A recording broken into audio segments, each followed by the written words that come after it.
அதிமுகவிலிருந்து ராஜினாமா செய்த எம்எல்ஏக்கள் தாவேகாவில் போட்டியான செய்தியாளர்கள் கேள்விகளை முன் வச்சதுல அதற்கான விளக்கத்தை கொடுத்திருக்காரு அமைச்சர் செங்கோட்டையன் அவர்கள். அதை தான் நம்ம சற்று நேரத்துக்கு முன்னாடி பார்த்தோம். அதாவது ராஜினாமா செய்தவர்கள் தாவேகாவில் போட்டியா என்பதற்கு காலம் பதில் சொல்லும் அப்படின்னு சொல்லியிருக்காரு. அதே போல அதிமுக எம்எல்ஏக்கள் தாவேகாவில் இணையறதுக்கு நான் காரணம் இல்லை அப்படின்னும் சொல்லியிருக்காரு.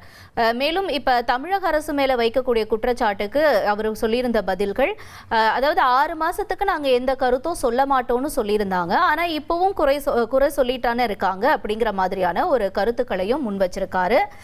இப்ப அதிமுக விவகாரத்துல இவர் சொன்ன பதில்கள் அப்படின்னு நம்ம பார்க்கும்பொழுது, ராஜினாமா செய்த எம்எல்ஏக்கள் தாவேகாவில் போட்டியான்றதுக்கு காலம் பதில் சொல்லும், அவங்க தாவேகாவில் இணையறதுக்கு நான் காரணம் இல்லை அப்படிங்கிறதையும் அவர் பதிவு பண்ணியிருக்காரு. அதே போல யார் குதிரை பேரம் நடத்தினாங்க அப்படிங்கிறது எல்லாருக்குமே தெரியும் அப்படிங்கிற பதிலையும் முன் வச்சிருக்காரு அமைச்சர் செங்கோட்டையன்.